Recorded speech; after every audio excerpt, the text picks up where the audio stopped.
défémisionné.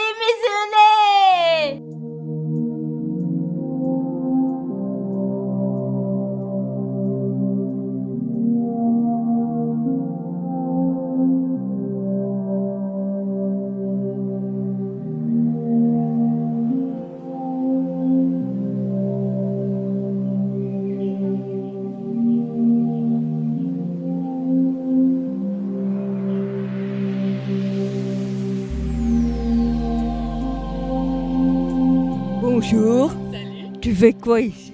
Alors moi je suis câlinothérapeute et donc mon travail c'est de faire des câlins aux gens pour qu'ils se sentent bien dans la vie et qu'ils aient de l'amour, de l'affection. Alors la câlinothérapie ça consiste à apporter vraiment de l'amour aux gens pour qu'ils se sentent bien, que ça apaise les tensions, que ça apaise la nervosité et ça va vraiment les détendre en profondeur. Je ne sais pas si tu as vu, mais là à l'entrée j'ai un panneau avec plein de petits mots où on demande aux gens « mais ça vous fait quoi quand vous recevez un câlin ?» Et la plupart des gens, ils me disent « ça me détend, ça me déstresse, ça me rend heureux ».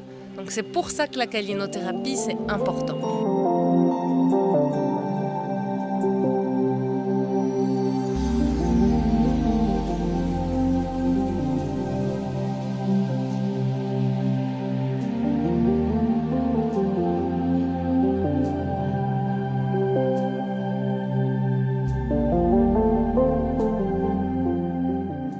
Bonjour. Tu fais quoi ici? Alors je suis au salon Autonomie de Namur avec mon fils Toine et moi je m'appelle Françoise.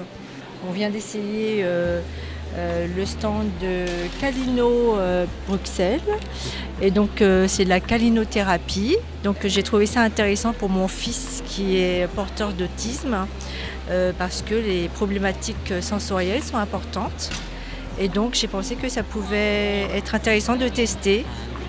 Est-ce que tu as aimé Oui. les maman. câlins avec la dame? Ouais. Ah bah, Maman. avec un grand sourire. Maman. C'est important pour les personnes TSA de pouvoir être touchées par d'autres que ses proches.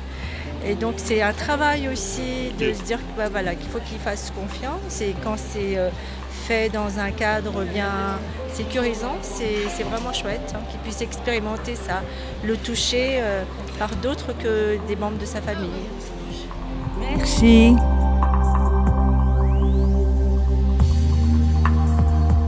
Alors la câlinothérapie, ça va aussi pouvoir aider en fonction des différents challenges de la vie que les gens rencontrent.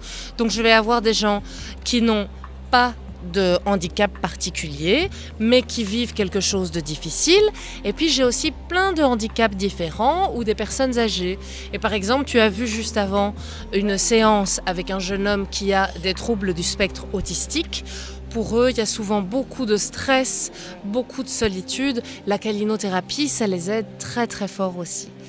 Et ce qui est important à savoir, c'est que chez certaines personnes, il y a des gens qui vont aimer un toucher qui va être tout doux, tout léger, et il y a des gens qui vont aimer un toucher qui est un peu plus fort. Et parce qu'en fait, on a différents récepteurs dans la peau qui vont faire que les hormones sont déclenchées. Et chez les autistes, souvent, ils aiment mieux quand on touche un peu plus fort parce que c'est ça qui les rend heureux. Mais ça dépend vraiment de tout le monde. Merci. Toi, t'aimes bien les câlins, Paul, hein? Ouais. Ah oui.